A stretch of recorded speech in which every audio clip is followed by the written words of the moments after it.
ಸಿದ್ದರಾಮಯ್ಯನವರು ಬಂದ ಮೇಲೆ 3 ಬಾರಿ ಜಾಸ್ತಿ ಮಾಡಿಬಿಟ್ರಂತೆ ಟ್ಯಾಕ್ಸ್ನ.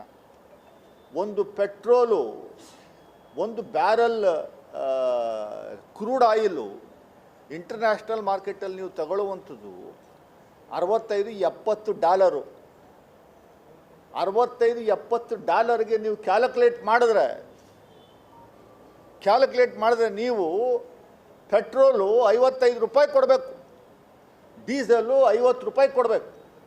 ನೀವು ಮಾಡ್ತಾ ಇರೋದು ₹100 ಮಾಡ್ತಾ ಇದ್ದೀರಾ. ಅದ್ರ ಮೇಲೆ ಎಕ್ಸೈಸ್ ಡ್ಯೂಟಿ, ಅದ್ರ ಮೇಲೆ ನೀವು ಟ್ರಾನ್ಸ್ಪೋರ್ಟೇಷನ್ನು, ಅದ್ರ ಮೇಲೆ ಇತರ ಲಾಭದ ದೃಷ್ಟಿ, ಒಟ್ಟು ₹100. ಅಂದರೆ 1 ಲೀಟ್ರ್ ಪೆಟ್ರೋಲ್ ಮಾರಿದ್ರೆ ₹35 ತಗೋತಾ ಇದ್ದೀರಾ ನೀವು. 1 ಲೀಟ್ರ್ ಡೀಸೆಲ್ ಮಾರಿದ್ರೆ ₹40 ತಗೋತಾ ಇದ್ದೀರಾ. ಲಾಭ ಹೇಳ್ತಾ ಇರೋದು. ಮನಮೋಹನ್ ಸಿಂಗ್ ಇದ್ದಾಗ 1 ಲೀಟ್ರ್ ಪೆಟ್ರೋಲ್ ಸೇಲ್ ಆದರೆ ₹10 ಸಿಗ್ತಿತ್ತು, ಡೀಸೆಲ್ ಸೇಲ್ ಆದರೆ ₹10 ಸಿಗ್ತಿತ್ತು. ಈಗ ₹35 ₹40 ಒಂದೊಂದು ಡೀಸೆಲ್, ಒಂದೊಂದು ಲೀಟ್ರಿಗೆ ನೀವು ತಗೋತಾ ಇದ್ದೀರಾ. ಇದು ಲೂಟಿ ಅಲ್ವಾ? ಸಿದ್ದರಾಮಯ್ಯನವ್ರು ಜಾಸ್ತಿ ಮಾಡಿದ್ದೆಷ್ಟು? ₹2 ಸ್ಟೇಟ್ ಟ್ಯಾಕ್ಸ್ ಜಾಸ್ತಿ ಮಾಡಿದ್ದಕ್ಕೆ ಲಬ ಅಂತ ಬಾಯಿ ಬಡ್ಕಾಯ್ತಾ ಇದೆಯಲ್ಲಪ್ಪ.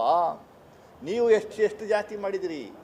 ₹50 ₹55 ಕೊಡುವಂಥದ್ದಕ್ಕೆ ಇವತ್ತು ನೀವು ₹100 ಚಾರ್ಜ್ ಮಾಡ್ತಾ ಇದ್ದೀರಾ. ಅದನ್ನು ಕಮ್ಮಿ ಮಾಡಿಸ್ರಿ. ಆಮೇಲೆ ಹೇಳ್ತೀರಿ 17, 18, 20 ಥರ ಟ್ಯಾಕ್ಸ್ಗಳಿದ್ದೋ. ನಾವು ಬಂದಮೇಲೆ ಎಲ್ಲವನ್ನು ಒಂದೇ ಕಂಟ್ರೋಲು ತಗೊಂಬಂದು ಒಂದು GSTನ ಹಾಕ್ತಾಯಿದ್ದೀವಿ ಅಂತ. ಅದೆಲ್ಲ ಸುಳ್ಳು. ನೀವು ಹೇಳ್ತಾ ಇರೋವಂತೂ ಸಂಪೂರ್ಣವಾಗಿ ಸುಳ್ಳು. ಟ್ಯಾಕ್ಸಸ್ನ ನೀವು 17% ಐಟಮ್ಸಲ್ಲಿ 17 ಐಟಮ್ಸು ಟ್ಯಾಕ್ಸ್ಗೊಳಪಟ್ಟಿದ್ದು, ಅವನ್ನ ಒಂದು ಕಡೆ ತಗೊಂಬಂದಿದ್ದೀರಿ. ಇನ್ನು 6 ಐಟಮ್ಸು ಸೆಸ್ಗೊಳಪಟ್ಟಿರುವಂಥದ್ದು, ಅದನ್ನು ಒಂದು ಕಡೆ ತಗೊಂಬಂದಿದ್ದೀರಿ. ಅದಲ್ಲದೇನೆ ಕೇಂದ್ರ ಸರ್ಕಾರ ಆಗ್ತಾ ಇದ್ದಂಥ ಟ್ಯಾಕ್ಸು ಹಂಗೆ ಕಂಟಿನ್ಯೂ ಆಗಿದೆ, GST ಹೊರತುಪಡಿಸಿ. ಯಾವುದು ಕಸ್ಟಮ್ ಡ್ಯೂಟಿ ಹಂಗೆ ಇದೆ, ಪೆಟ್ರೋಲ್ ಮೇಲೆ ಆಗ್ತಾ ಇರುವಂಥ ಟ್ಯಾಕ್ಸ್ ಹಂಗೆ ಇದೆ, ಆಲ್ಕೋಹಾಲ್ ಮೇಲೆ ಟ್ಯಾಕ್ಸ್ ಇರುವಂಥದ್ದು ಹಾಗೇ ಇದೆ, GST ವ್ಯಾಪ್ತಿಗೆ ಬರಲ್ಲ. ಪ್ರಾಪರ್ಟಿ ಟ್ಯಾಕ್ಸ್ ಹಂಗೆ ಇದೆ, ಸ್ಟಾಂಪ್ ಡ್ಯೂಟಿ ಹಂಗೆ ಇದೆ, ಎಲೆಕ್ಟ್ರಿಸಿಟಿ ಡ್ಯೂಟಿ ಹಂಗೆ ಇದೆ, ಡೈರೆಕ್ಟ್ ಟ್ಯಾಕ್ಸಸ್ಸು ಹಂಗೆ ಇದೆ, ಇನ್ಕಮ್ ಟ್ಯಾಕ್ಸು ಹಂಗೆ ಇದೆ, ಕಾರ್ಪೊರೇಟ್ ಟ್ಯಾಕ್ಸು ಹಂಗೆ ಇದೆ, ಟೋಲ್ ಟ್ಯಾಕ್ಸು, ರಸ್ತೆಯಲ್ಲಿ ಓಡಾಡ್ತೀರ ನೀವು, ಟೋಲ್ ಟ್ಯಾಕ್ಸ್ ಹಂಗೆ ಇದೆ, ರೋಡ್ ಟ್ಯಾಕ್ಸ್ ಹಂಗೆ ಇದೆ, ವೆಹಿಕಲ್ ಟ್ಯಾಕ್ಸ್ ಹಂಗೆ ಇದೆ, ಎಂಟರ್ಟೈನ್ಮೆಂಟ್ ಟ್ಯಾಕ್ಸ್ ಹಂಗೆ ಇದೆ. ಎಲ್ಲವನ್ನು ಒಟ್ಟಿಗೆ ತಗೊಂಬಂದು ಒಂದೇ GST ಅಡಿಯಲ್ಲಿ ತಗೊಂಬಂದ್ಬಿಟ್ಟಿದ್ದೀವಿ ಅಂತ ನೀವು ಪುಂಕ ಓದ್ತಾ ಇದ್ದೀರಲ್ಲ. ಎಲ್ಲಿ ತಗೊಂಬಂದಿದ್ದೀರಾ? ಇವೆಲ್ಲ ಸಪ್ರೇಟಾಗಿ ಕಟ್ತಾ ಇಲ್ವಾ ನಾವು? ಇನ್ಕಮ್ ಟ್ಯಾಕ್ಸ್ ನಾನು ಕಟ್ತಾ ಇಲ್ವಾ? ಪೆಟ್ರೋಲ್ ಮೇಲೆ ಟ್ಯಾಕ್ಸ್ ಕಟ್ತಾ ಇಲ್ವಾ? ಟೋಲ್ ಟ್ಯಾಕ್ಸ್ ಕಟ್ತಾ ಇಲ್ವಾ? ಕಸ್ಟಮ್ ಡ್ಯೂಟಿ ಕಟ್ತಾ ಇಲ್ವಾ? ಪ್ರಾಪರ್ಟಿ ಟ್ಯಾಕ್ಸ್ ಕಟ್ತಾ ಇಲ್ವಾ?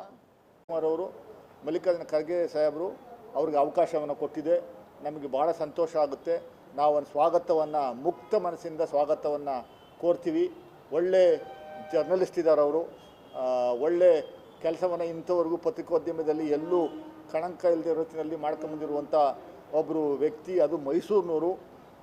ನಮಗೆ ಭಾಳ ಸಂತೋಷ ಆಗಿದೆ. ಅವ್ರನ್ನ ಮುಕ್ತ ಕಂಠದಿಂದ ನಾವು KPCCಯಿಂದ ಸ್ವಾಗತವನ್ನು, DCCಯಿಂದ ಸ್ವಾಗತವನ್ನು ಮಾಡ್ತೀವಿ.